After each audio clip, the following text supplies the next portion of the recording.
Miss Martinez, in my office. Anong boss niyang si Mr. Inigo Velasco na hindi namalayan ni Antonia ang pagdating. Gusot na gusot ang mukha nito kaya mabilis siyang napatayo. Ano na naman kayang nangyari? Bulong niya sa sarili sabay kuha sa iPad na naglalaman ng schedules nito at sumunod sa loob ng opisina nito.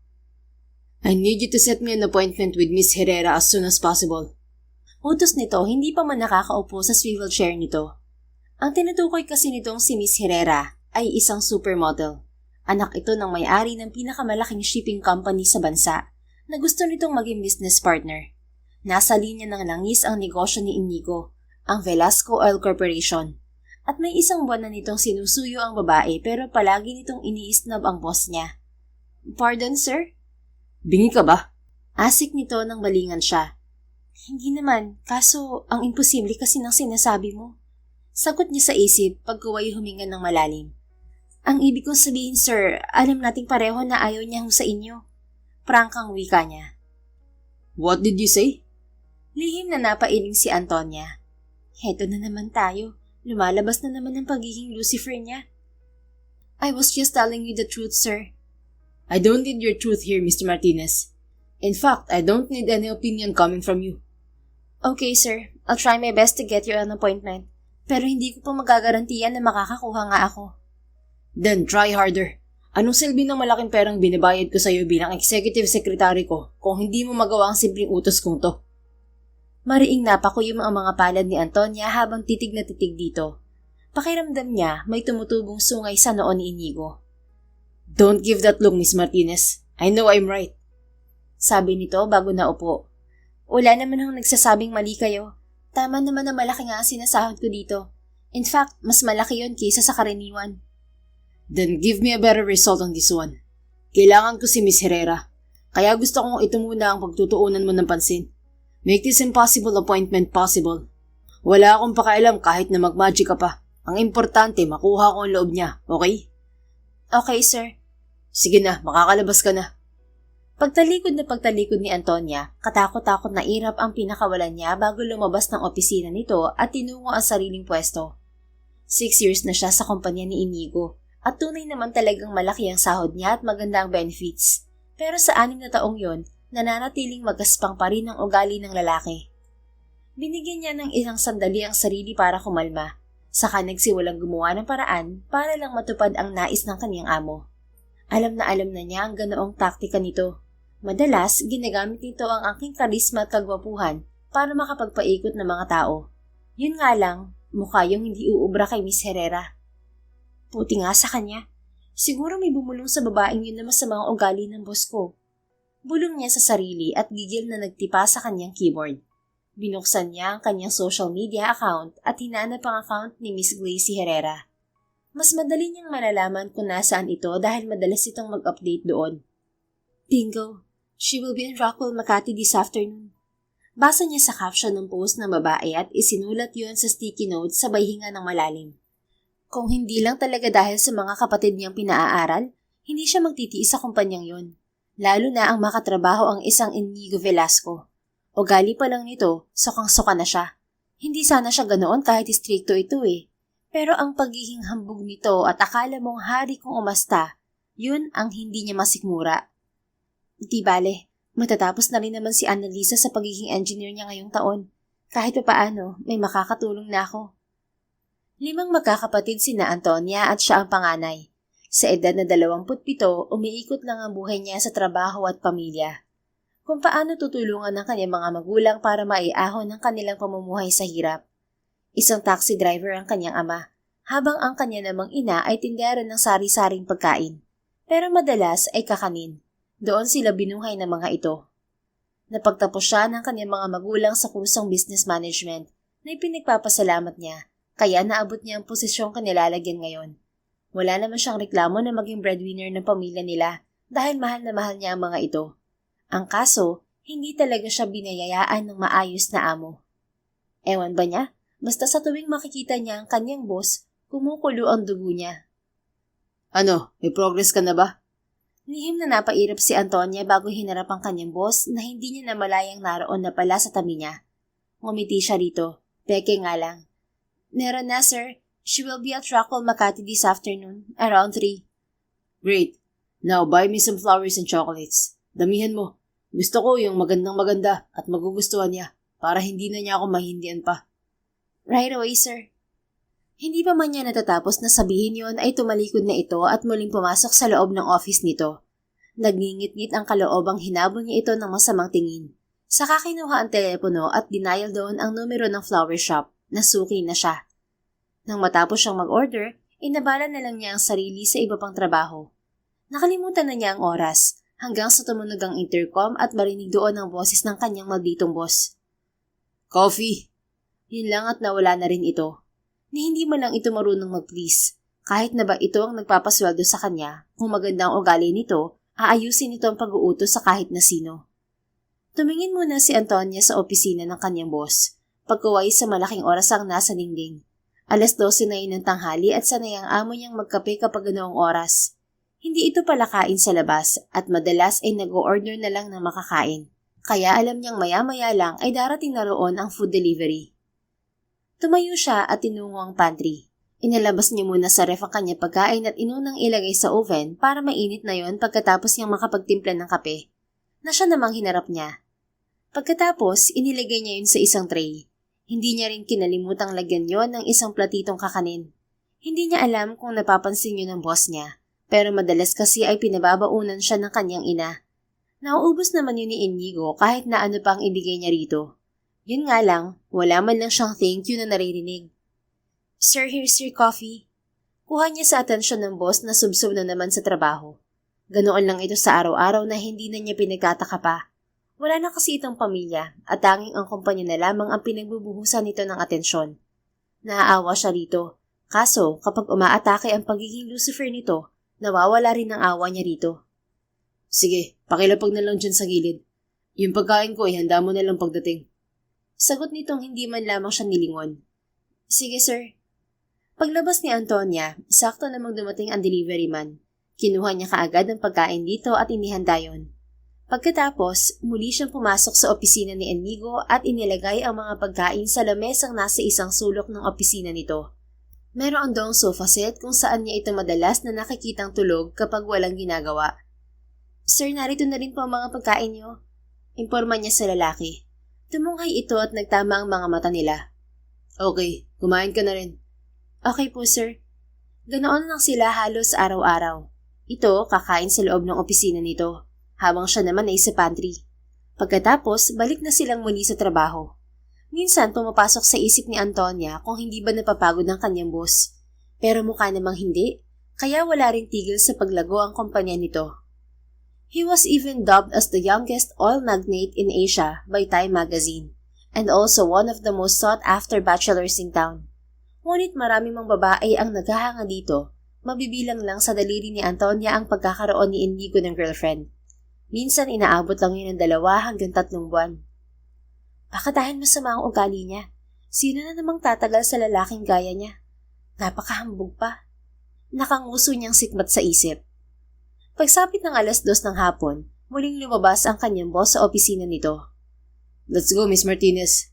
Anito habang nakatingin sa hawak nitong cellphone. Pardon, sir? Napalingon sa kanya si Mr. Velasco. I said let's go. Hindi ka ba naglinis ng tenga mo? Hindi ganun, sir. Ang ibig kong sabihin, bakit isasama niyo ako? Dahil gusto ko. Pero hindi po ba kailangan niyong kausapin si Miss Herrera? Oo nga. Kaya nga dapat ka sumama dahil walang magbibitbit ng mga dala ko. Oho?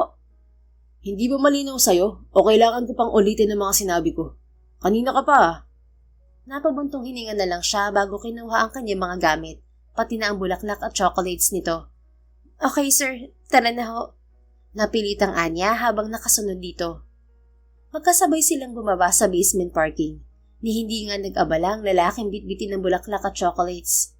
Kahit ang pagbuksan siya ng pinto ng kotse nito ay hindi rin ito ginawa. Antipatiko na, masungit pa.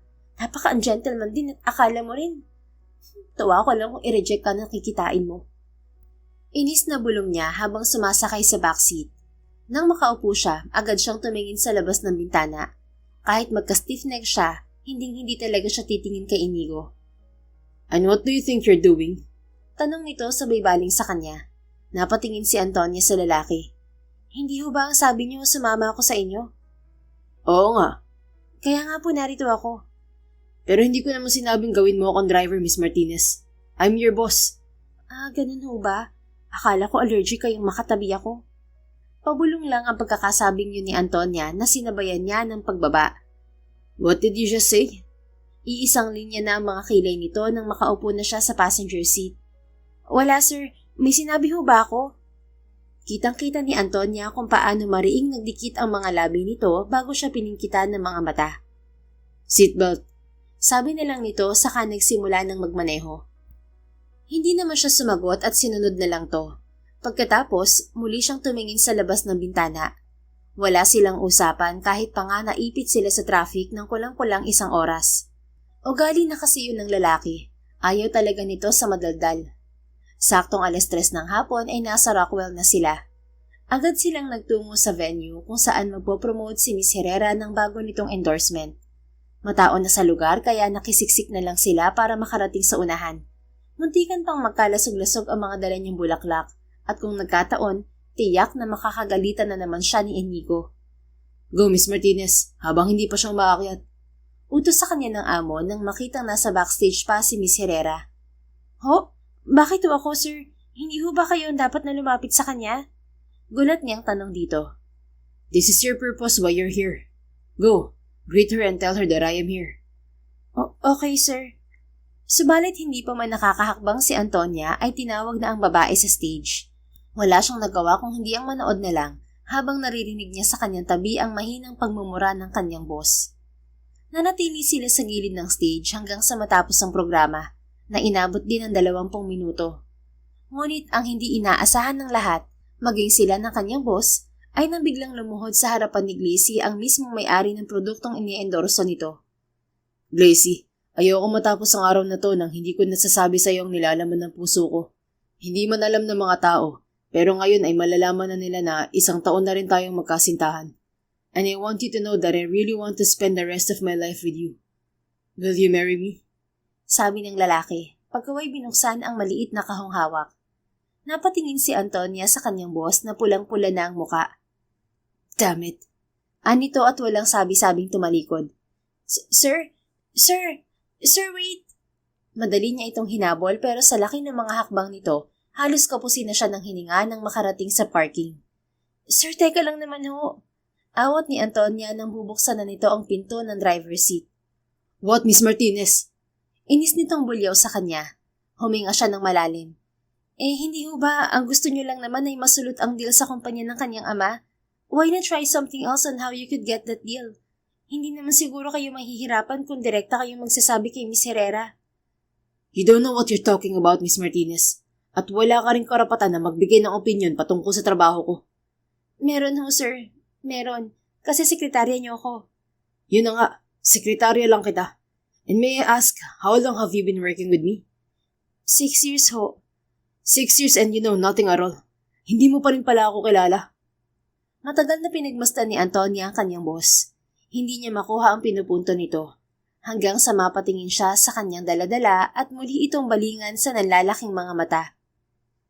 You mean you're serious with her? Yes. And don't you try mentioning this day again in front of me. Or else mawawalan ka ng trabaho. Yun lang ang sumakay na ito sa kotse nito. Teka sir, paano itong bulaklak at chocolates? Itapon mo. Iuwi mo. Wala akong pakialam. Just get out of my way, okay? Hindi na napigilan ni Antonia ang kanyang amo nang paharurutin na nito ang kotse. Naiwan siyang nakasunod lang doon ng tingin hanggang sa mawala na ito sa kanyang paningin. Napabuntong hiningang napatingin siya sa mga bitbit. Sayang naman kung itatapon ko kayo. Ang mahal-mahal kaya ng bill ko sa inyo. Kahit itong chocolates na to imported din. Sabi niya sa sarili at laylay ang mga balikat na naghanap ng masasakyan. May kalayuan ng bahay nila sa Rockwell, pero dahil sa nangyari, hindi na niya yun magawa pang intindihin. Ang nasa isip niya ay ang kanyang boss. Kahit nabubisit siya rito at inisip na i-reject sana ni Glacy, nag-aalala pa rin siya rito. Yun ang unang beses na nagkaganoon ito sa isang babae. At siguro nga, talagang gusto nito si Miss Herrera. Yun nga lang, huli na ang lahat. Samantala, nauwi sa pag-inom si Inigo sa El Torero. Gusto sana niyang tawagan ng kahit isa man lamang sa kanyang mga kaibigan, Pero alam niyang busy ang mga to. Si Alonzo ay abala sa bagong panganak nitong asawa. Si Abraham out of the country. Si Rona naman ay naroon sa construction ng ipinatatayo nitong mall. Panay ang buntong hininga niya habang panay rin ang pagtungga sa bote ng whiskey. Gusto niyang magpakalasing sa gabing yon para makalimot. Ang totoo, may 3 buwan na niyang iniistok sa social media si Gracie. Minsan na niya itong nakabungguan sa isang party at aaminin niyang nabighani siya sa mala-Barbie doll nitong itsura. Kaya gumawa siya ng paraan para makalapit dito. Kahit ang magsinungaling na gusto niyang maging partner ang ama nito. But it turned out that he's late. Muli siyang napabuntong hininga. Ang buhay nga naman. Kung kailan gusto mo nang lumagay sa tahimik, saka naman ganito ang ibibigay sa'yo. Talaga bang mananatili na lang ako mag-isa habang buhay? Tanong niya sa sarili sabay yuko. Maya-maya, naramdaman ni Inigo ang pagyugyog ng kanyang mga balikat at mainit na likidong namalisbis sa magkabila niyang pisngi. Honestly, he missed his parents and grandfather so much. Kung hindi lang maagang namatay ang kanyang mga magulang dahil sa isang car crash at ang kanyang lolo naman sa sakit na lung cancer, tiyak na hindi siya magkakaganoon. Oo, nariyan ang kanyang mga kaibigan, ang kanyang kumpanya. Pero sa kaibuturan ng kanyang puso, naroon ng pag-asam na sana ay meron din siyang matatawag na pamilya.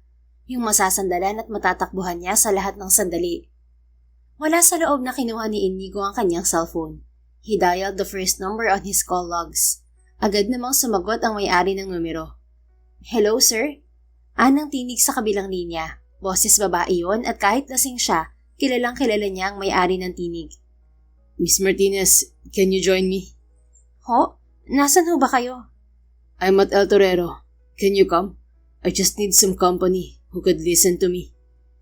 Sir... Oh, never mind. Alam ko namang inis ka sa akin. You hate me. Ano hong sinabi niyo? Kandautal nitong tanong. I know, Miss Martinez. Hindi ko man nagsasalita pero nararamdaman ko nag-uumapaw na inis sa yung puso kapag nakikita mo ako. Lalo na kapag lumalabas ng pagiging antipatiko ko. But I understand you. Hindi kita masisisi kasi ganoon naman talaga ako. Siguro nga, kaya walang gustong manatili sa tabi ko dahil sa ugali ko. So I deserve all of this. I deserve this pain that is creeping inside me. I deserve to be left alone. Hindi maunawaan ni Inigo kung bakit ganoon ang lumalabas sa bibig niya. That was the first time he talked like that to his secretary. Alam niyang nagulat ito, pero baka napuno na lang talaga ang dibdib niya at hindi na niya yun mapigilan pa. Hindi ko po alam kung anong sasabihin ko, sir.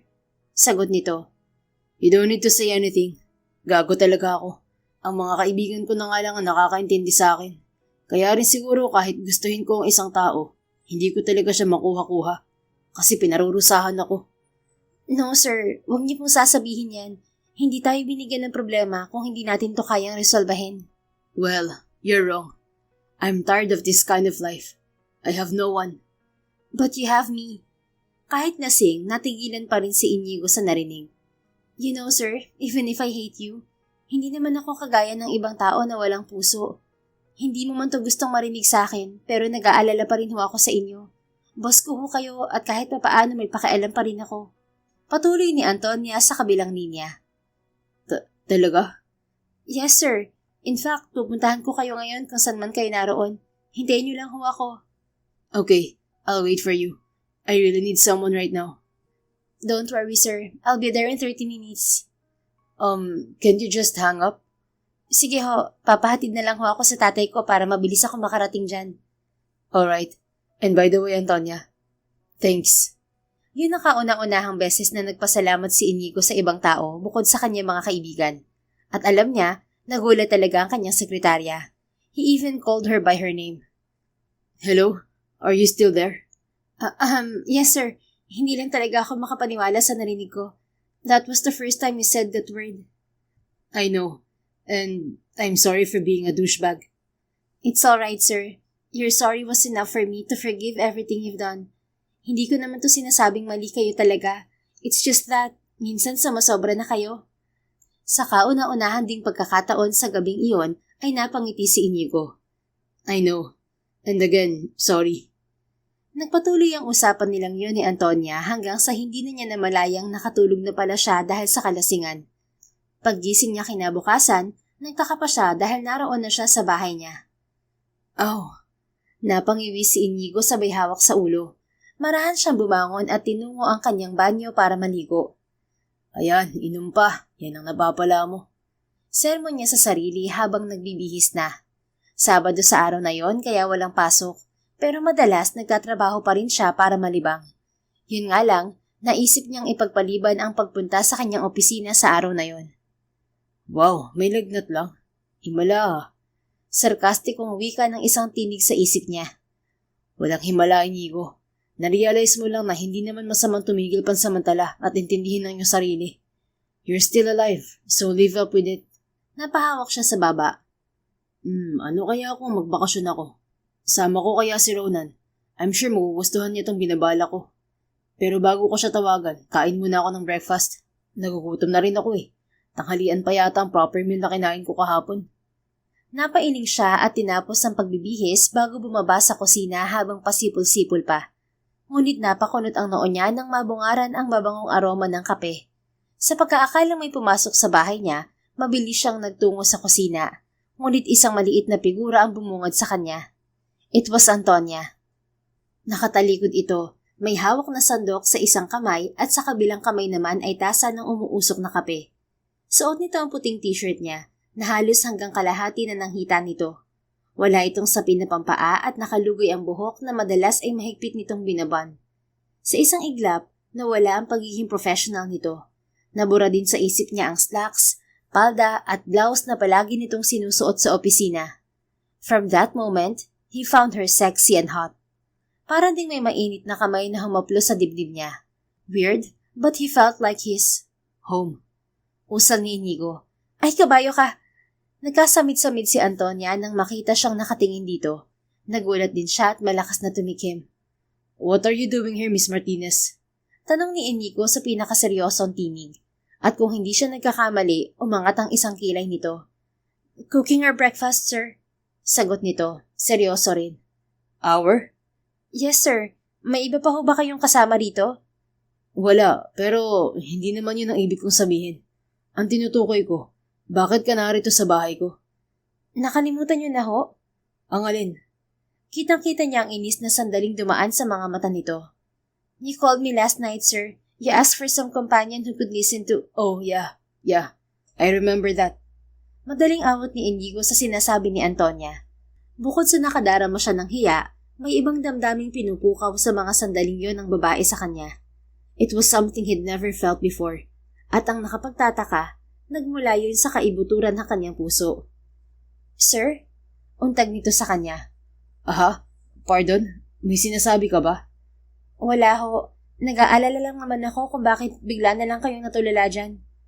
Yun ba? Wala yun. Guni-guni mo lang yun. Baka nalasing lang talaga ako ng sobra kagabi at hindi na maalala ang iba pang nangyari. Kaya pala naman hindi niyo maalalang inihatid ko kayo rito. Uuwi na nga ho sana ako kaso nakiusap ho kayong wag muna kaya nandito pa rin ho ako. Lalo namang nakaramdam ng hiya si Inigo sa narinig. Oh, sorry about that. Pero teka, bakit suot mo damit ko? Napatingin naman ito sa sarili, pagkuway sa kanya. Ito ho ba? Nagsuka ho kasi kayo kagabi. I have no choice but to change using your clothes. Huwag ho kayong mag-alala, ibabalik ko rin naman ho ito kapag nalabhan ko na. No, I mean, it's okay. Kahit ang labandera ko na lang ang maglaban yan. God, Inigo, nagsuka ka nang hindi mo nalalaman? Gaano ba karaming alak ang nilaklak mo kagabi? Sita niya sa sarili sabay kamot sa ulo. Gutom na ho ba kayo, sir? Tanong ni Antonia sa kanyang boss. Sa totoo lang, kanina pa siya kinakabahan. Kagabi, nagulat siya nang tumawag ito at mag-confess sa kanya. Hindi tuloy niya napigilan ang mahabag dito. Subalit hindi lang naman yon ang naganap, lalo na nang iuwi niya ito sa mansyon nito. Wala siyang lakas ng loob para isatinig ang lahat dahil baka hindi na siya makapasok sa opisina kapag nagkataon. Kilala pa naman niya ang kanyang boss. Kapag may saltik ito, wala talaga itong sinasanto. At ang mawalan ng trabaho ang huling bagay na gugustuhin niyang mangyari. Pero aminin mo, ibang-iba siya kagabi. He's not the boss you knew. He's more like a human. Mas tamang sabihin na nagpapanggap lang siyang matatag while in fact, he's not. But in fairness, iba rin siya kung humalik. Nakakahumaling. Kagabi kasi, sa labis na kalasingan ni Inigo, nadulas sila pareho at bumagsak sa kama. Di sinasadyang naglapat ang kanilang mga labi. At kung hindi pa ito nasuka, Baka hindi lamang halik ang nangyari sa kanila. Bigla siyang nahiya sa naisip. Oh gosh, erase yun. It was an accident. Pagtatalo ng kanyang isip. Pero inaamin niyang dahil sa halik nito, biglang nagbago ang lahat. Bigla ay nawala ang mataas na pader na nakapagitan sa kanila at pati pagtingin niya kay Inigo. Antonia, are you okay?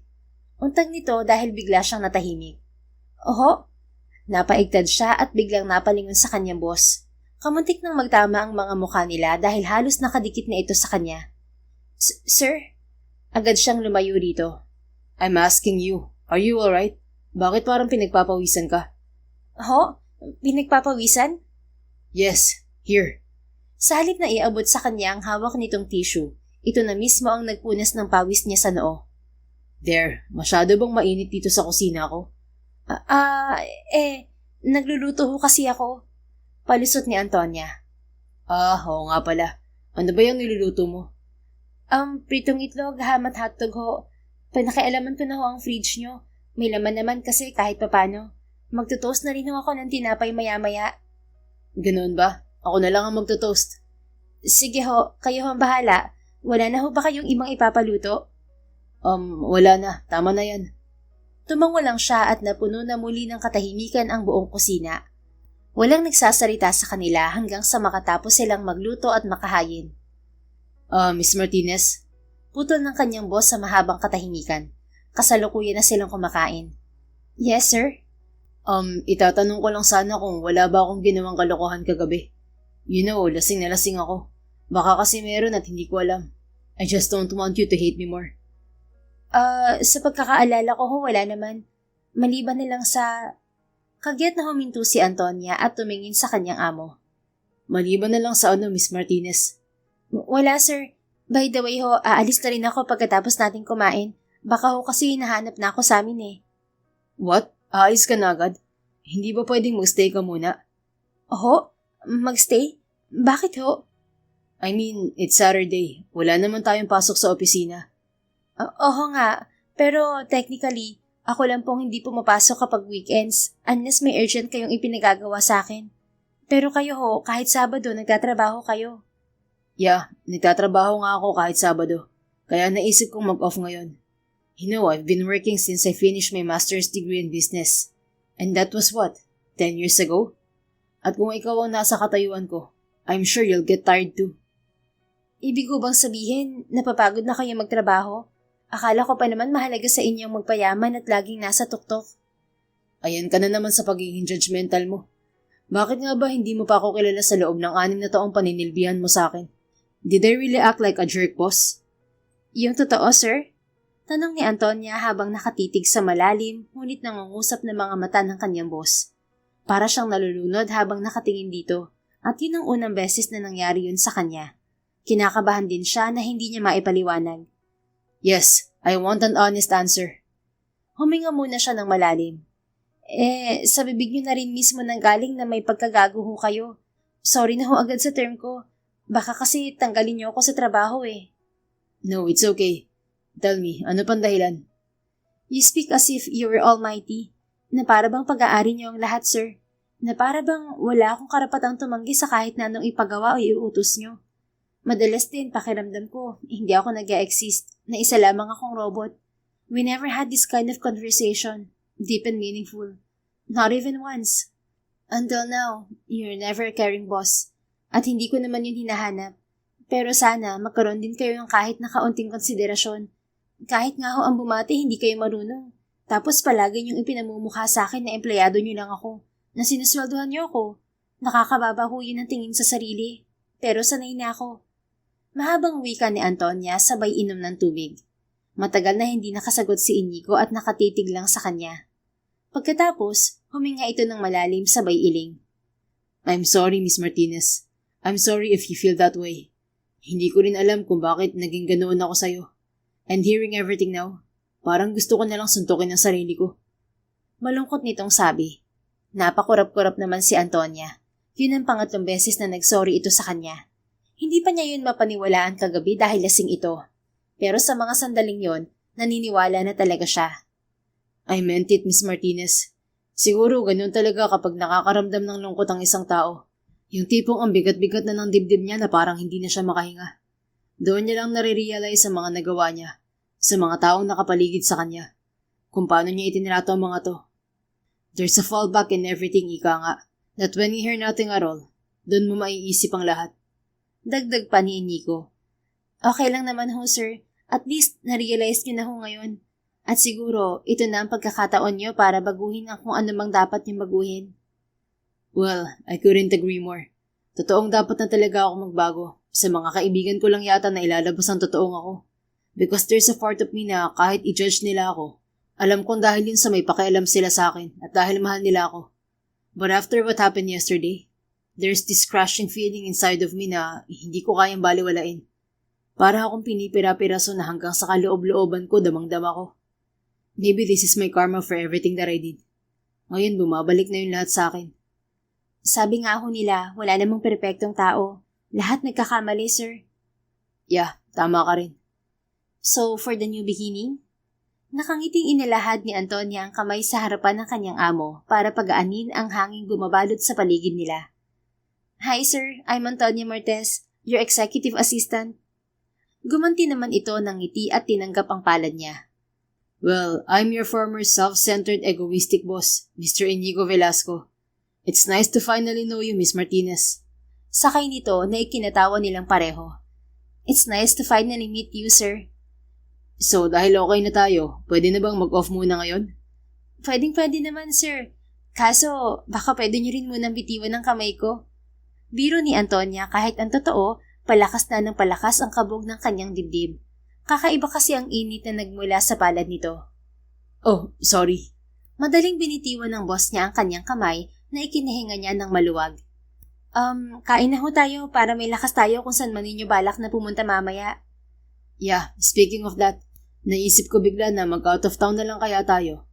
Out of town ho? Yes, treat this as my peace offering. How was that? Isa pa, ang tagal ko na rin kasing hindi nagbabakasyon. Paano ho ang opisina? Ilang araw ho ba pati ang gusto ninyong bakasyon? 1 linggo. 1 linggo ho? Napatakip sa tenga nito ang kanyang boss dahil sa lakas ng pagkakasabi niya. Kagyat naman niyang tinutup ang bibig at humingi ng paumanhin dito. Sorry sir, nagulat lang ho ako. Sus, wala yun. Alam ko namang magugulat ka talaga. So deal na ba? 1 week. Huwag kang mag-alala sa opisina. Tuloy-tuloy pa rin ang operasyon yun kahit wala tayo ron. Para ano pa ba't nag-hire ako ng mga excellent na tao para maprotektahan to? Okay ho. Pero saan nyo naman ho balak na pumunta? Nag-iisip pa nga ako eh. Ikaw, saan mo ba gustong pumunta? Gusto mo ba out of the country na lang? Total, kapag may mga conferences tayo sa ibang bansa, hindi natin nagagawang mag-ikot. Kasi puro trabahong nasa isip nyo kaya kahit minsan, hindi ko ma-enjoy ang mga pinupuntahan natin. Para lang kasi tayong nasa Pilipinas. Sagot ni Antonia sa isip. Dahil siyang executive assistant ng lalaki, kahit saan ito magpunta na kailangan siya, kasama siya nito.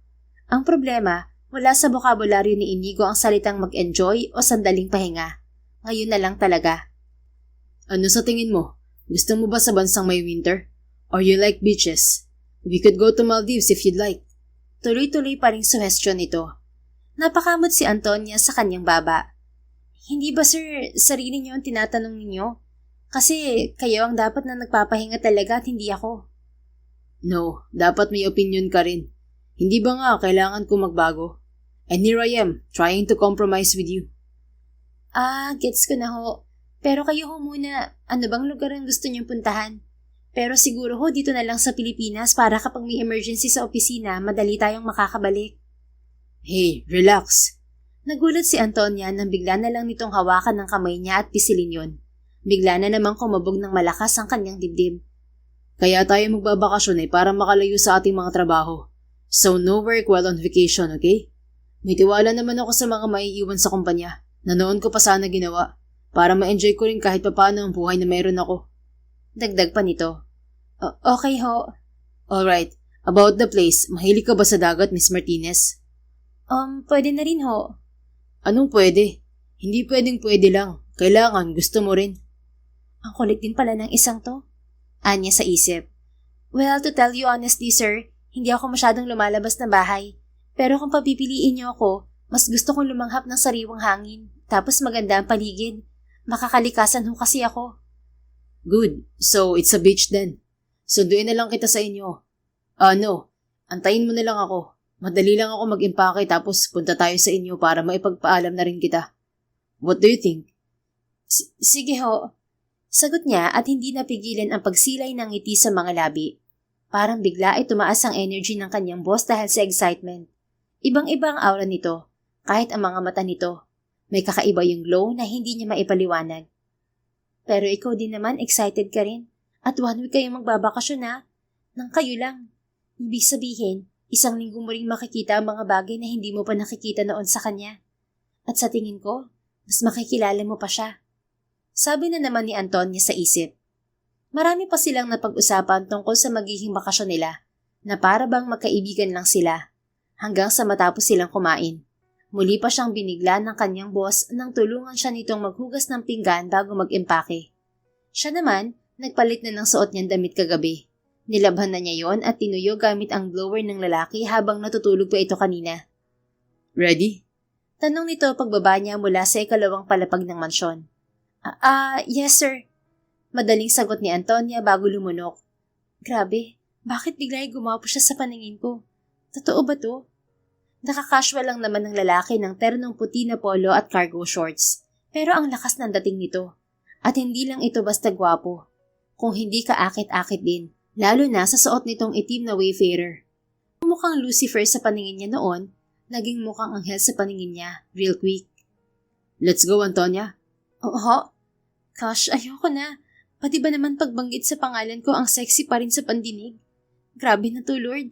Tulungan niyo po ako dahil nakakagulat talaga ang mga kinikilos ng amo kong si Lucifer ngayon. Mahinang dalangin niya. Ang sabi ko, tara na. Nga pala, I can call you by your name, right? Oo naman, sir. Then call me Inigo. Ano ho? Para fair. Saka alisin mo na rin ang po at ho.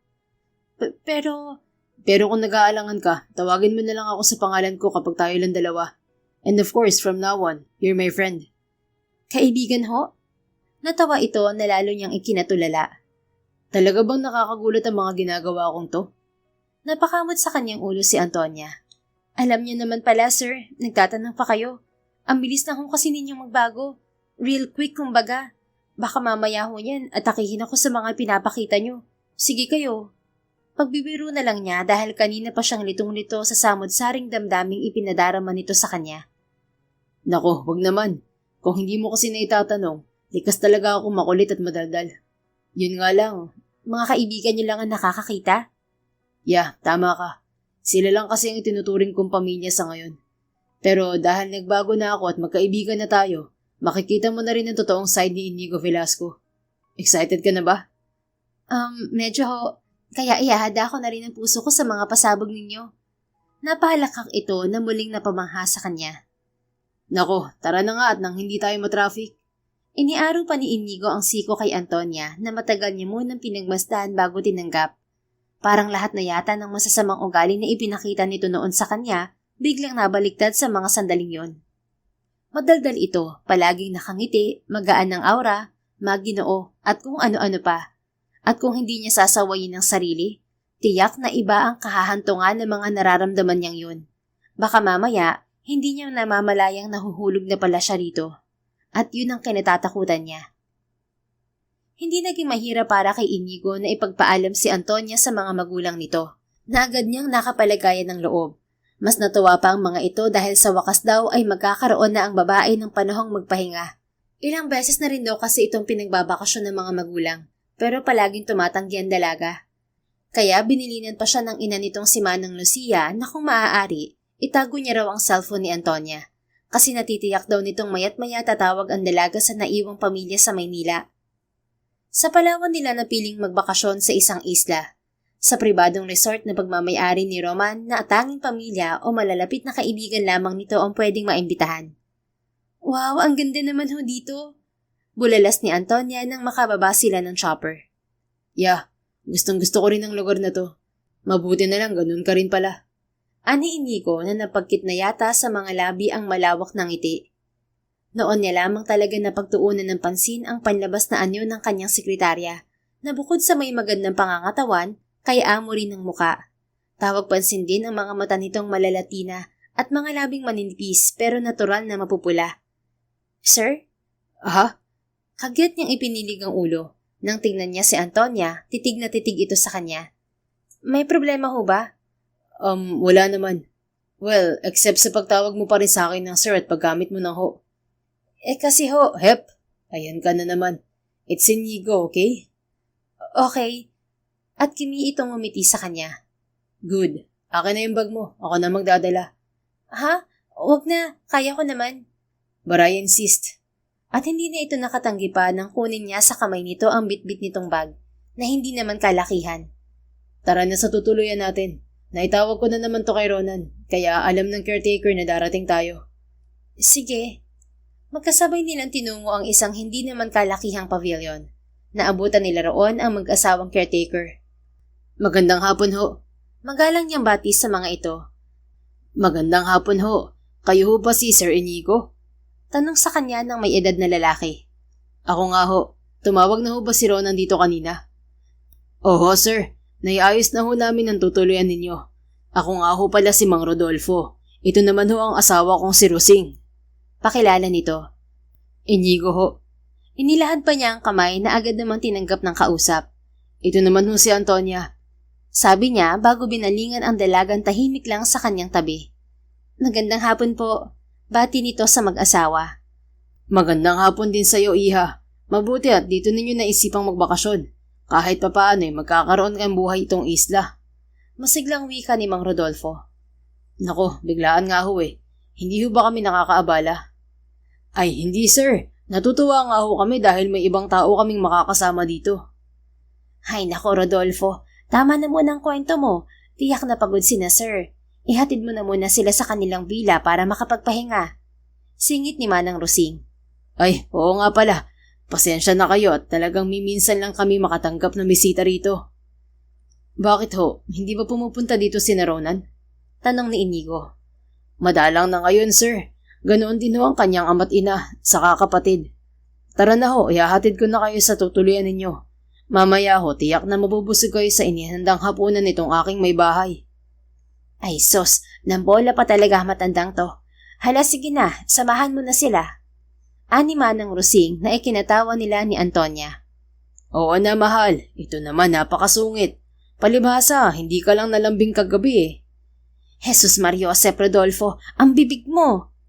Lalong lumakas ang tawanan dahil sa pagkukulitang yon ng mag-asawa. Naiiling na nagkatinginan pa sila ni Antonia. Tara na nga ho sir, baka mamaya mabato na ako ng sandok nitong misis ko. Yaya sa kanila ni Mang Rodolfo. Maigi pa nga ho.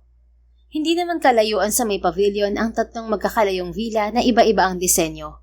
Katamtaman ang laki ng dalawa, maliban sa nasa pinakadulo, na hindi hamak na doble ang sukat kumpara sa mga nauna nilang dinaanan. It was a modern tropical villa with wide ventilation. Ang ikinaganda pa niyon, mas lamang pa rin ang paggamit ng matitibay na kahoy at earth tone ang ginamit na kulay na malamig sa mga mata. Kay Ronan to, tama ho ba ako Mang Rodolfo? Ani Inigo sa matandang lalaki. Oo sir, ito ang ibinili niyang linisin daw namin. Mang Rodolfo, ako ho, anin ang gagamitin ko? Singit ni Antonia. Dito rin, kasama niyo si Sir Inigo. Hindi ba magkasintahan kayo? Oho, nalalaki ang mga matang napatingin ang dalaga sa kanya. Oh, bakit parang nagulat ka? Hindi ba tama naman ang sinabi ni Mang Rodolfo? Anyang hindi itinama ang maling akala ng caretaker. Aliw na aliw kasi siya sa reaksyon ni Antonia. Tama? Hindi naman tayo... Malinis ho ba ang villa, Mang Rodolfo? Awat ni Inigo sa iba pang sasabihin ni Antonia. Naku sir, hindi ho. May mga kailangan din hong i-repair sa mga yun. Kagaya nung nasa unahan, sira ho ang pipe ng tubig kaya walang tulo ang mga gripo. Yung pangalawa naman ho, nasira ang breaker kaya walang ilaw. Nasabi ko na ho ang mga ito kay Sir Ronan. Ang sabi niya magpapadala siya ng tao pero hanggang ngayon wala pa rin siyang pinapupunta. Siguro nakalimutan na ho niya. Pero wag ho kayong mag-alala, dalawa naman ang kwarto nito sa itaas. Mahabang paliwanag ng matanda na lihim niyang ikinangiti. Ganoon ho ba? Oho. Sige ho, okay na ho kami dito. Right, sweetheart? Malambing niyang wika ng balingan ang dalaga. Ha? Oo. Ayos na ho kami dito, Mang Rodolfo. Salamat ho. Nauutal nitong wika. Hindi pa nakaligtas sa kanya ang pamumula ng mukha ni Antonia at ang mariing pagkagat sa ibabang labi. Gusto nang matawa ni Inigo, pero pilit niyang pinigilan ng sarili. Tiyak kasing maiinis ito sa kanya, na hindi niya gustong mangyari. Nasapian lang, Inigo. Kanina ka pa ganyan ah. Ano ba talaga nakain mo at parang nag-iiba ka? You became a different person, man. Huwag mo sabihin dahil yan sa sekretarya mo. Napailing siya, kahit siya hindi maintindihan kung anong nangyayari sa sarili. Matapos ang napakahabang panahon ng pagiging mag-boss nila ni Antonia, ngayon lamang niya ito tunay na napansin. At hindi niya alam kung tama bang nararamdaman niya dahil sa kaibuturan ng kanyang puso, may isang damdaming pilit na umuusbong. Kung ganoon ho ay tutuloy na ako. Punta na lang ho kayo sa pavilion mamaya kapag nagising ho kayo at para makakain na rin ng hapunan. Paalam ni Mang Rodolfo. Sige ho, salamat ho ulit. Nang makaalis si Mang Rodolfo ay binalingan ni Inigo si Antonia. Okay ka lang ba? Tanong niya rito nang mabasa ang pag-aalala sa mukha nito. Yung totoo ba? Yes, yung totoo lang ang gusto kong marinig, Antonia. Para alam ko kung may nagawa na ba akong mali o kung nakasakit na ba ako. Ang sakin lang, sana hindi ka nagsinungaling kanina. Hindi naman kasi tayo totoong magkasintahan. Yun ba? Huwag kang mag-alala. Wala namang ibang tao rito kundi tayo-tayo lang. Kahit na... Pinagmasdan itong maigi ni Inigo bago ikiniling ang ulo. Huwag mo sabihin sa akin hindi ka pa nagkaka-boyfriend. Naubo ito. Boyfriend? Yes, Antonia. Kasintahan. Nobyo. Shota. Boyfriend. Paano naman ako magkaka-boyfriend kung may amo akong kasing ugali ni Lucifer? Mahinang wika nito. Pardon? Wala. Sabi ko hindi pa lang siguro talaga panahon para tumibok ang puso ko. Sagot nito sabay tingin sa kanya. Ano bang hinahanap mo sa isang lalaki, Antonia? May mga ayaw at gusto ka rin ba? Siyempre naman. Like? Ayaw ka ng kasing ugali mo. Seryoso? Pero yung ugali mo dati ang tinutukoy ko. Sa ngayon kasi okay ka na. Medyo may improvement na. Pero hindi talaga ikaw yung tinutukoy ko. Baka kasi kung anong isipin mo. Basta ang gusto ko lang, kahit hindi gwapo, basta mabait, marespeto, may mga pangarap at kaya akong buhayin. Akala ko naman bagsak na talaga ako. Mula sa loob na wika ni Inigo habang tatango-tango. Ha? Wala, sige na, magpahinga na tayo. See you later, Antonia. Nauna na siyang umakyat sa ikalawang palapag. Naramdaman niya ang pagsunod ng dalaga at hindi niya alam kung bakit bigla na lang siyang napangiti. What's happening to me? Tanong niya sa isip at isang beses pang nilingon si Antonia bago tumuloy sa unang silid. Saktong naisara na niya ang pinto nang tumunog ang cellphone niya. Nang tingnan niya kung sino ang tumatawag, ang kanyang mga kaibigan yon. Video call. Oh, napatawag kayo. Bungad niya kina Ronan, Abraham at Alonzo. Well, nabalitaan kasi naming nagbakasyon ka. Totoo ba to? Ani Abraham. Napairap si Inigo.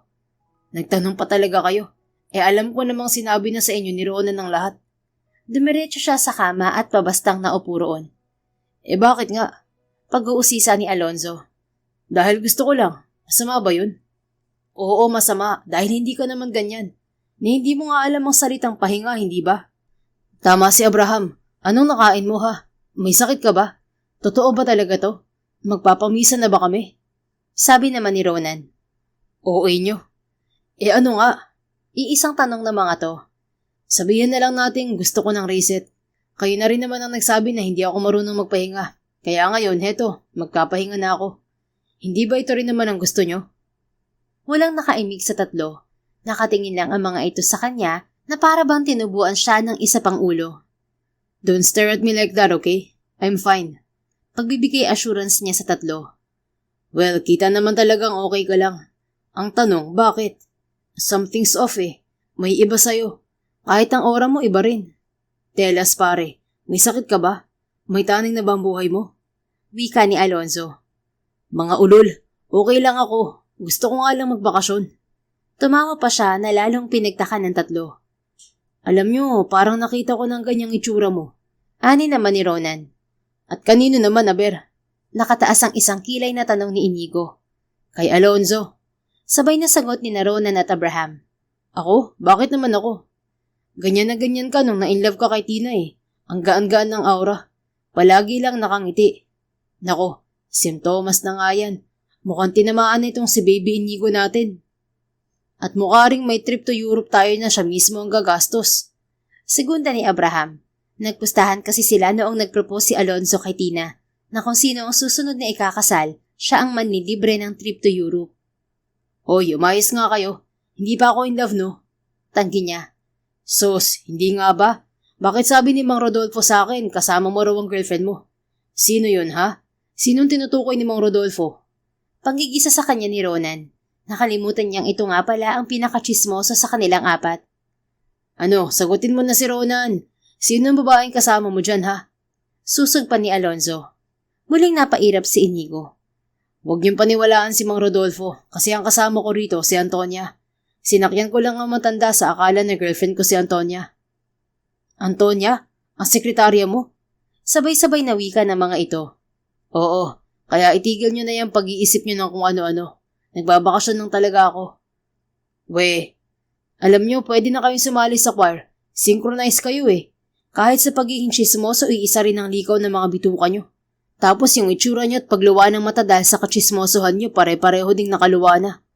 Natatawang pangaasar ni Inigo sa mga to. Sus, ang sabihin mo ayaw mo lang na inuusisa ka. Siya sige na, babay na. Baka kasi makaistorbo kami sa baby time yun ni Antonia. Tudyo ni Alonzo. Yahoo! You know, natumpak mo talaga si Inigo Reyes. Malakas na tura ni Ronan. Ay nako, ewan ko sa inyo. Magsibalik na nga kayo sa mga ginagawa niyo bago ko pa kayo itakwil. Oh, so scared. At nagkatawanan pa ang tatlo bago sabay-sabay na nawala. Napailing na lang si Inigo bago ibinaba ang cellphone sa side table. Pagkatapos, hinubad niya ang sapatos at nahiga. Hangover pa rin siya pero mukhang hindi siya patatahimikin ng mga sinabi ng kanyang mga kaibigan. Hindi naman kasi sinungaling ang mga ito. At kung nakikita nila ang mga kakaibang kinikilos ko at ang masayang aura, totoo nga kayang may nararamdaman ako kay Antonia. Pero ganun kabilis. Broken-hearted lang ako kagabi tapos in love na agad ako ngayon. Imposible. Wala naman atang ganoon. Iiling-iling niyang wika pagkuway mariing ipinikit ang mga mata. Samantala, hindi naman nakatulog ng maayos si Antonia. She was confused by her emotions and by what her boss was showing her. Hindi pa rin talaga siya makapaniwala sa nangyayari. Kung ang boss niya ay nagbago ng ugali, siya naman ay nagbago ng nararamdaman. Ang dating kulo ng dugo, ngayon ay kakaibang damdamin na ang pumalit doon. Hindi niya mapangalanan kung ano, pero yun ang unang beses na nakadama siya ng ganoon. At hindi niya alam kung matutuwa ba siya o matatakot. Dahil ibang epekto niyon sa kanya. Kinakabahan kasi siya na parang kinikilig. Ay, ewan ko sa'yo, Antonia. Kapag hindi mo pinigilan ang sarili mo, baka nga tuluyan kang mahulog sa kanya. Ang masaklap, alam mo kahit sa ang anggulo tingnan, hindi kanya magugustuhan. Bukod sa hindi kanya type, hindi kayo magkauri. Isa pa, sekretarya ka lang niya. Hindi niya napigilang makadama ng lungkot. Kaya sa halip na manatili sa kanyang kwarto, nagbihis na lamang siya at lumabas. Pasado 5:30 pa lang ng hapon. Babago pa lang lumulubog ang araw kaya na-excite siya nang makita yon. Kinuha niya ang kanyang cellphone at ilang beses na kinunan ng litrato ang nakamamanghang sunset. Hindi rin niya mapigil ang pagngiti habang ginagawa yon. So beautiful. Bulong ni Antonia sa sarili. Yeah, beautiful. Ay, kabayo ka! Sapo ang dibdib na napalingon siya sa kanyang gilid. Nakita niyang nakatayo na roon ang kanyang boss habang nakatingin sa kanya. Sir, Inigo, ikaw pala. Kanina ka pa ba dyan? Hindi naman. Sakto lang para makita ko ang dapat na makita. Ano naman yun? Ito, ang magandang sunset. Saka ikaw. Ha? Tell me honestly, Antonia. If hypothetically ligawan kita, pumasa kaya ako knowing na hate mo ako noon pa man? Napakurap ang mga mata niya. Anong ibig mong sabihin? I was just asking you a hypothetical question here. No need to panic. Gusto ko lang ding malaman ang opinion mo. Kibit balikat nitong sabi. Huminga muna ng malalim si Antonia bago tumingin sa malawak na karagatan. Yung totoo at opinion lang naman to. Oo, posible. Lalo na kung nakita ko naman na nagsisikap ang tao na baguhin ang sarili niya. Talaga? Oo, sa ugali talaga ako tumitingin. At para sa akin past is past. Hindi ako ang tipo ng taong huhusgahan ka dahil lamang sa mga nagawa mong mali sa nakalipas. Sabi nga nila, don't judge people because of their past. Because you were not there when they were making those choices or fighting their own battles. Hindi refleksyon ng isang tao ang mga nagawa niya noon, kundi ang mga natutuhan niya mula rito. Wala naman kasing perpektong tao. Lahat tayo nagkakamali. Wow, I never thought na ganyan kakalalim na mag-isip. It's comforting and made my mind at ease. Pakiramdam ko rin, mas lalo pa kitang nakilala sa paglipas ng oras. Nilingon itong muli ni Antonia. Ganoon din naman ako. Noon kasi puro trabaho lang ang pinag-uusapan natin. Madalas sinusungitan mo pa ako. Natawa ito. Oh, sorry talaga sa lahat ng yun, Antonia. Okay na tayo doon. Nakikita ko naman na bumabawi ka talaga. Well, thank you. I really appreciate your patience with me. Kung sa iba-iba siguro, nilayasan na ako. But not you. You stayed, bearing all the things I have done. At siguro, kung hindi ikaw ang nasa tabi ko, baka hindi ko rin na-realize ang mga pagkakamali ko. That's not true. Marirealize mo pa rin yon kahit hindi ako ang sekretarya mo. Siguro sa ibang panahon lang. Hindi naman talaga lahat ng bagay ay nangyayari sa pare-parehong oras. May mga pagkakataong late na, kaya nga sinasabi rin nila na palaging nasa huli ang pagsisisi. Na hindi ko naman gustong mangyari sa akin. Ayokong sa bandang huli magsisi ako, Antonia. Ngumiti lang siya rito at muling tinanaw ang halos madilim ng kapaligiran. Walang nagsasalita sa kanila at tanging hampas lamang ng alon sa dalampasigan ang kanilang naririnig. At hindi alam ni Antonia kung bakit nakadarama siya ng kapayapaan sa dibdib. It was something she never felt before, lalo na kung ang kasama niya ay ang lalaking katabi niya sa mga sandaling yon. I really wanted to change, Antonia. Usal nito makalipas ang mahabang katahimikan sa pagitan nila. At ginagawa mo naman yun ngayon, hindi ba? Binalingan niya ito. Sa nagahalong dilim at liwanag, kita pa rin ang pangingislap ng mga mata nito habang nakatitig sa kanya. It made her heart beat erratically. Parang bigla ay wala siyang ibang marinig kung hindi ang pintig ng kanyang puso. Yes, but I want you to watch over me. To stay by my side while doing that. Ha? Bakit? Because you gave me comfort and some foreign feelings that I couldn't explain. Akala ko nga dahil lang to sa pagiging mag-boss natin. Pero hindi eh. It's beyond that. Kagabi, hindi ko alam kung ano ba talaga nangyari. But the first person who's on my call logs was you. Hindi ko alam kung sinadya ba yun o talagang itinakda. Pero kilala mo naman ang ugali ko at alam kong binigla kita sa mga sinabi ko. At habang lumilipas ang oras, habang patuloy kitang nakakasama at nakakausap ng ganito, nagiging magaan para sa akin ang lahat. Nagiging komportable ako na hindi pa nangyari sa akin sa ibang tao. Maliban na lang kung ang mga kaibigan ko nasa paligid ko. You know, hindi ko rin alam kung bakit pero ikaw lang ang taong alam ko makakaunawa sa akin. Ikaw lang, Antonia. Pag-amin nito na ikinagulat niya.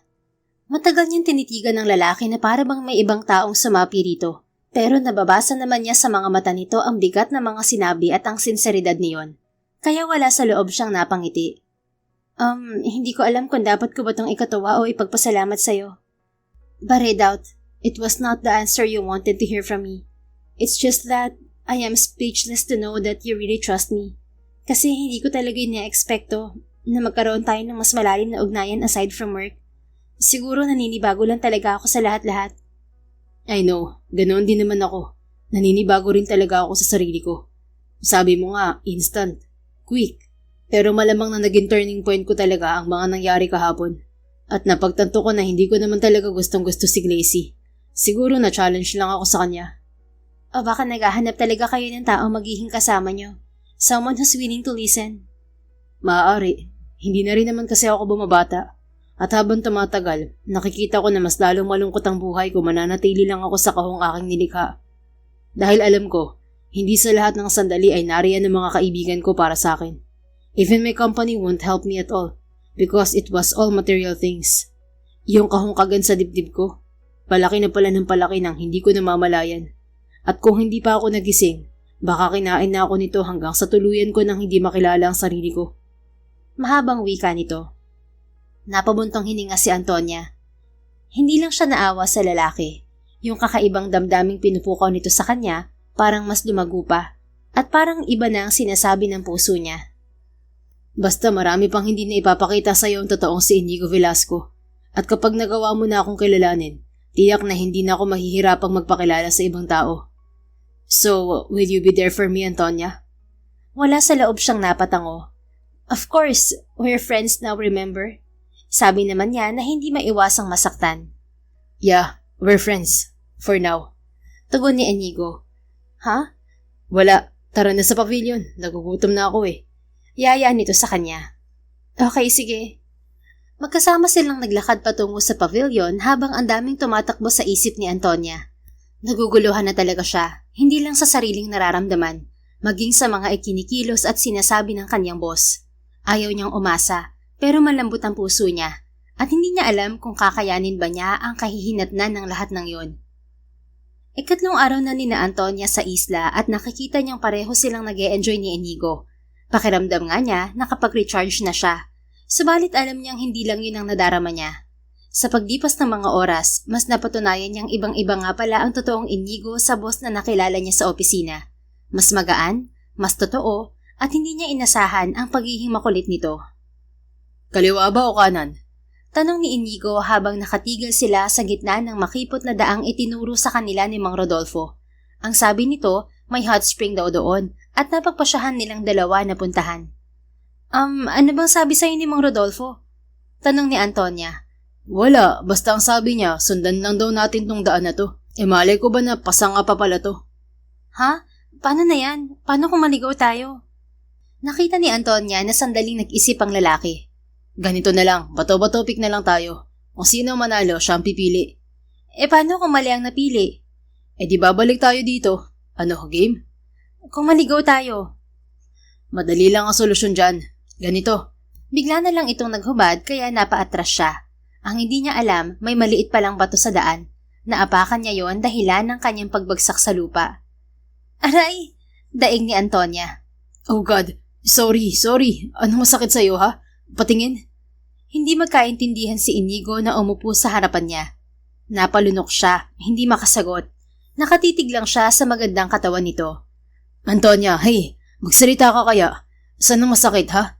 Dapat pala hindi na kita biniro. Ang totoo, alam ko talaga kung saan ang tamang daan. Sabi ni Mang Rodolfo sa kanan daw. Pag-amin nito. Subalit sa halip na mainis, mas pinili niya ang gantihan ng binata para mawala ang kung anong damdaming lumukob sa kanya. Agad niyang ikinuskos ang isang palad sa lupa, saka iyon pinahid sa mukha nito, bago ito itinulak at tumayo. Pagkatapos, kumari pa siya ng takbo sa daang sinabi nito. Hey Antonia, come back here, you silly girl. Tumawa siya ng malakas. Ganyan ang nangyayari sa mga taong loko-loko, madaling kinakarma. Sagot niya, patuloy sa pagtakbo. Ganun ha? Maghintay ka lang. Kapag talaga naabutan kita, humanda ka sa akin. Hindi naman sumagot si Antonia dahil nasa bukal na sa harapan ng atensyon niya. Ano? Natahimik ka na? Wow. Bulalas nito nang abutan siya. Beautiful, isn't it? Yes, just like you. Ha? Napalingon siya kay Inigo. Ang sabi ko, maganda kayong dalawa ng batis. Totoo ba yan o niloloko mo na naman ako? Nung isang araw iginaya mo ako sa sunset, ngayon naman sa batis. Totoo kaya? Kita mo pa? At walang sabi-sabing yumuko ito at sumalok ng tubig sa bukal. Pagkatapos, isinaboy nito yun sa kanya. Napatili si Antonia. Oh ano, nakaganti rin ako sa'yo. Naghahamon ka talaga ah. Bumaba si Antonia sa umuusok na bukal at sinabuyan ng tubig si Inigo. Ginaya naman siya nito kaya ang ending para silang mga bata na naglalaro. Wala ring humpay ang kanilang tawanan at pakiramdam ni Antonia, ito na yata ang isa sa pinakamasayang araw sa buhay niya. It was their last day on the island at walang araw na hindi nila na-enjoy ni Antonia ang bakasyong yun. They went snorkeling, free diving, kayaking, whale sightseeing, and they also strolled around the island, went to a hot spring and caves. At lahat ng yun, hindi lang binusog ang mga pagkatao nila, kundi mas lalo pa silang naging malapit sa isa't isa. What's this? Tanong ng dalaga habang inaalalayan niya ito patungo sa may dalampasigan. Wala lang, just a simple thank you. Sagot ni Inigo. Nagpatulong siya sa mag-asawang caretaker na mag-set up doon ng dinner nila ni Antonia sa may dalampasigan, habang nakaharap sa bonfire. Bukod sa pasasalamat, he also wanted to make that night very special. Dahil ng mga nakalipas na araw, kakaibang kasiyahan ang naidulot sa kanya ng bakasyon nilang yon. lalo na ng dalaga. At hindi lang pala talaga magaling na listener at tagapayaw ang babae. Natural din ang pagiging komedyante nito na hindi yata nito napapansin. Sus, hindi mo na naman to kailangan gawin. But I want to, because this whole week was so special for me. Marami ako na-discover na hindi lamang patungkol sa sarili ko. Maging sa'yo rin. Talaga? That's why I wanted us to celebrate. Dahil pagbalik natin sa Maynila, ibang Inigo Velasco na ang makikita ng mga tao. And our relationship will never be the same again. It's lighter. Natawa si Antonia. Kung ganon, kumain na tayo bago pa lumamig ang masasarap na potahe sa ating harapan. Okay. Masaya nilang pinagsaluhan ng masarap na hapunang yon na may kasamang kwentuhan at tawanan. At doon napatunayan ni Inigo na mas masarap talaga ang pagkain kapag may kasalo ka, lalo na kung ang taong ito ay espesyal sa'yo. Nang matapos silang kumain, kumuha siya ng beer in can sa cooler na naroon lang din sa kanilang tabi. Si Antonia naman ay buko juice ang iniinom. Ay, ang sarap talaga manirahan sa ganitong lugar. Bukod sa sariwa ang hangin, ang ganda pa ng tanawin. Para tuloy ayoko nang umalis pa dito. Sabi ng dalaga habang nakatingin sa kalangitang napupuno ng mga bituin at bilog na buwan. Pwede naman kung gugustuhin mo. Sagot ni Inigo at wala sa loob na napangiti. Seeing Antonia's angelic face, he knew he was already in trouble because it was already happening. Nahuhulog na talaga siya rito. Hindi naman kasi mahirap magustuhan ng dalaga dahil sa mga katangiang tinataglay nito. Natawa ito dahilan para bumilis ang tibok ng kanyang puso. Parang ganun nga kadali ang sinasabi mo ah. Why not? Why not? Lumingon ito sa binata. Nagtama naman ang mga mata nila na parehong nagniningning. Para sabihin ko sa'yo, marami pa akong responsibilidad. Saka ang imposible naman na makatira ako sa ganitong lugar. Unang-una sa lahat, wala akong pera para bumili ng ganito kagandang isla. Hindi ko naman sinabing bumili ka ng isang isla. Pwede naman na tumira ka malapit sa dagat. Ganun lang. Hindi pa rin madali. Kasi ibig sabihin niya, iiwan ko ang pamilya ko. Parang hindi ako sanay. Problema ba yun? Isama mo sila. Napailing si Antonia. Isang bagay lang ang hindi yata nawala sa'yo. At ano naman yun? Nakataas ang isang kilay na tanong ni Inigo. Hindi ka marunong sumuko, ang galing mo pa rin makipagtalo. Well, maybe nature ko na talaga. Nature? Bilang isang lalaki? Yes. Well, ang alam ko sa mga lalaki, madaling mag-giveaway para iwas sakit ng ulo na rin at konsumisyon. Si Inigo naman ang natawa. Ganun ba? Okay, I'll try to be understanding. No, hindi mo naman kailangan gawin yun. Ha? Bakit naman, Antonia? Dahil iba ka. Simple as that. Ganon? So dahil iba ako, pwede ako makipag-argue kapag gugustuhin ko? Oo naman, as long as tama ka. Yun naman ang purpose nun. At sinasabi mo ngayon na mali ako, ganon? Umiling ang dalaga. No, may punto ka naman. Kaso, hindi pa lang talaga ako ready. Tumango-tango si Inigo. Now I understand you clearly. Pero malay mo naman, matupad ang gusto mo. Sabi niya bago inubos ang iniinom. Pagkatapos, tumayo siya at inilahad ang kamay sa harapan nito. Can I ask for a dance? Dance? Wala namang tugtog. Well, nothing is impossible, Antonia. We'll just sing in our head. Baliw. Oh, come on. It's just a dance. Huwag mo sabihin sa akin hindi ka marunong. Hoy, hindi ah. Marunong din naman ako kahit papano. Sabi nito saka tinanggap ang kanyang palad. Marahang hinila patayo ni Inigo si Antonia. Pagkatapos, ipinulupot niya ang kamay sa maliit nitong bewang. At kung hindi siya nagkakamali, bahagya pa itong napapitlag sa kanyang ginawa. Malawak ang ngiting kinuha niya isa-isa ang mga kamay nito at ipinatong sa kanyang magkabilang balikat. There. Now let's dance. Sabay namang umindayog ang kanilang mga balakang nang hindi naghihiwalay ang kanilang mga mata. Para yung may magneto na nakapagkit na sa isa't isa. After a little while, Inigo started singing softly. It was an Elvis Presley song, Can't Help Falling in Love. Nakita niya ang kakaibang ningning sa mga mata ni Antonia. It was glowing like the stars above. Pero hindi lang yun. Nababasa niya rin doon ang pinaghalong paghanga, pangamba, at takot na kanya namang kinabahala kaya dahan-dahan siyang huminto. Why? What's wrong? Tanong ni Inigo nang mawala ang ngiti sa mga labi nito at unti-unting mangulap ang mga mata. Kagat-labing umiling siya. Wala, huwag mo na akong pansinin. Sagot nito sabay iwas ng tingin. Antonia? May halong babalang wika niya. Sunod-sunod itong suminghot. I can't say it. Ayokong maputol ang magandang samahang nasimulan natin. At bakit naman mangyayari yun? Dahil lumingon ito sa kanya sabay iling. No, I shouldn't be feeling like this. Hindi dapat ganito. Hindi dapat ako nalilito. Saan ka naman nalilito? Sa nararamdaman mo sa akin? Gusto mo bang malaman ng totoo? Kung ano nararamdaman ko para sa'yo? Matagal siya nitong pinagmasdan, pagkuway tumango. Ginagap naman niya ang pisngi ng dalaga. Sandali itong napapikit bago siya muling tinitigan sa mga mata. I think I'm falling for you, Antonia. Masuyong pag-amin niya. Hindi ito sumagot. Nakatitig lang to sa kanya, ni hindi rin kumurap. At sa pakiramdam pa ni Inigo, hindi rin ito humihinga.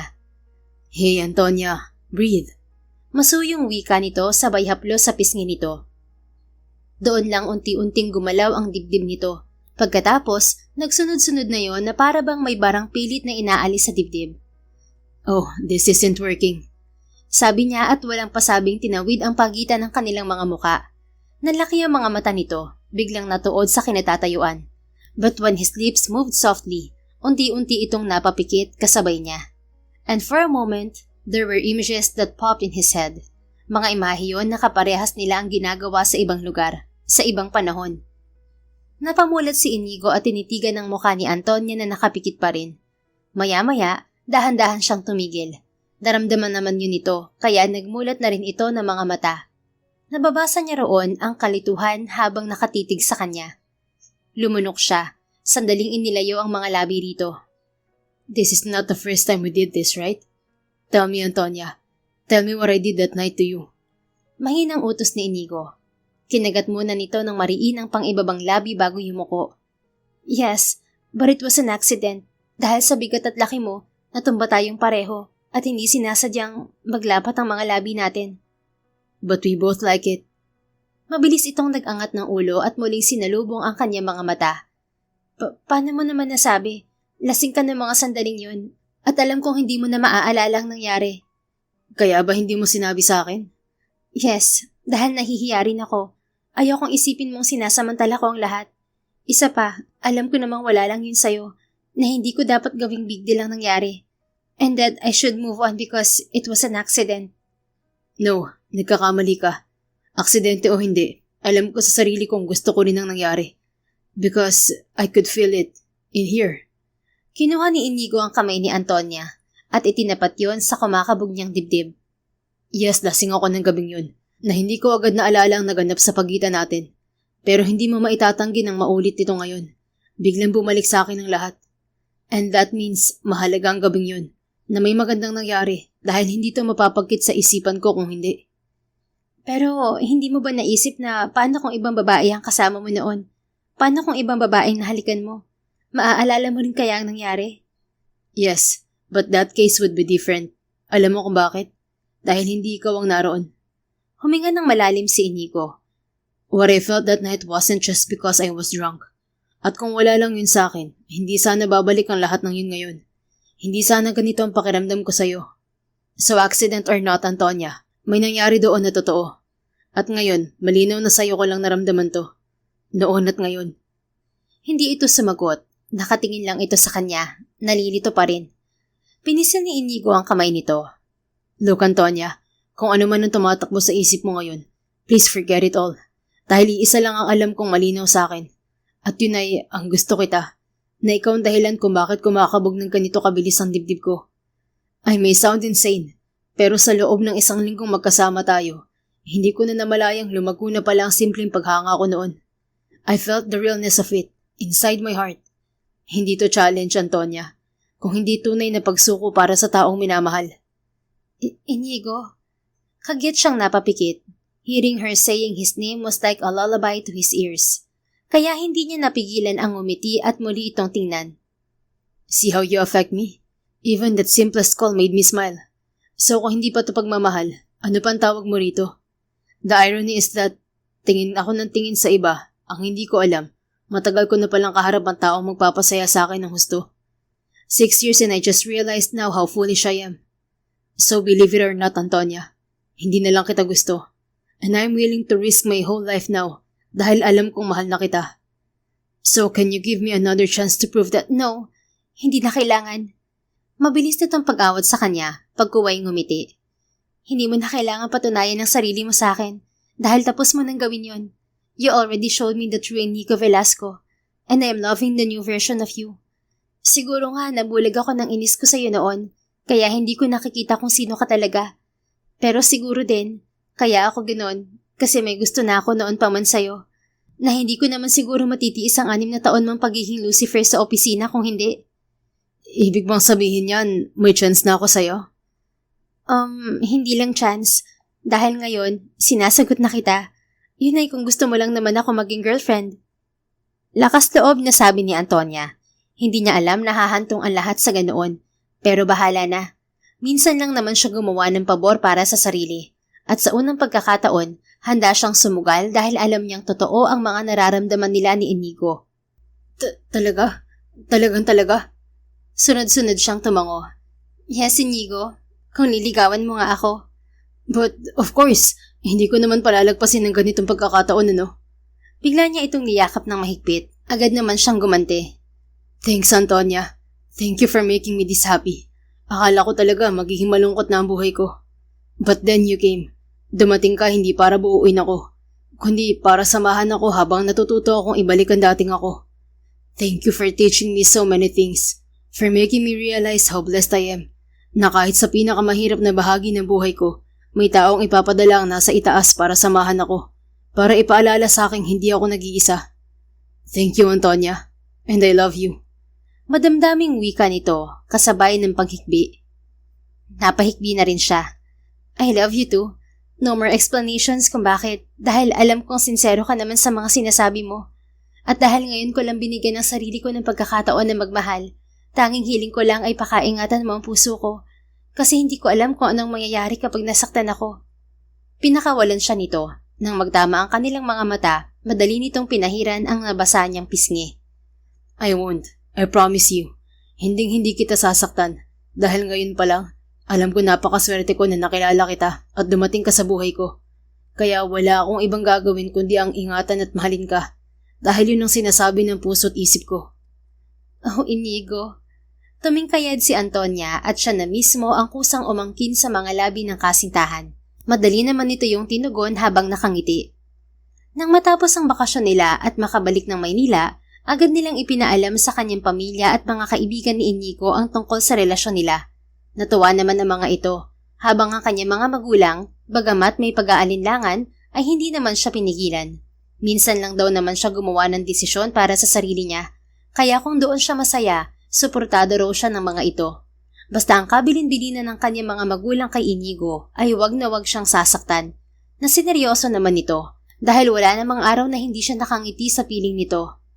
And after 6 months of dating, Inigo proposed to Antonia, which she gladly accepted. At ngayon nga, naglalakad na siya patungo sa kinatatayuan nito sa harap ng altar, habang pumapailan lang sa ere ang kantang Ikaw ni Yeng Constantino. Hindi tuloy niya napigilan ang mapaiyak, lalo na nang makita niya ang luhaang mukha ni Inigo. Anak, baka naman humulas na ang makeup mo niyan.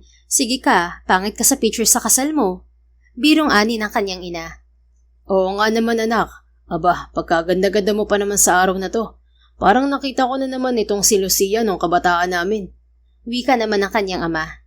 Ay sus, at naisingit mo pa talaga yan, Juancho. Totoo lang ang sinasabi ko, mahal ko. Kabigha-bighani talaga ang kagandahan mo. Natawa si Antonia. Saktong nasa harapan na nila si Inigo at ang mga kaibigan nito. Oh, paano ba yan, iho? Basta ang bilin ko sa'yo, pakamahalin mo itong aming si Antonia, ha? Sabi ng kanyang ama sa kanyang magiging asawa. Oho, tay. Hindi ko ho yan makakalimutan. Nakangiting tugon nito bago nagmano sa kanyang mga magulang. At huwag niyo ring kalilimutan ng magdasal, mga anak, pati na ang pagpasalamat sa kanya. Wika naman ng kanyang ina. Oho, nay.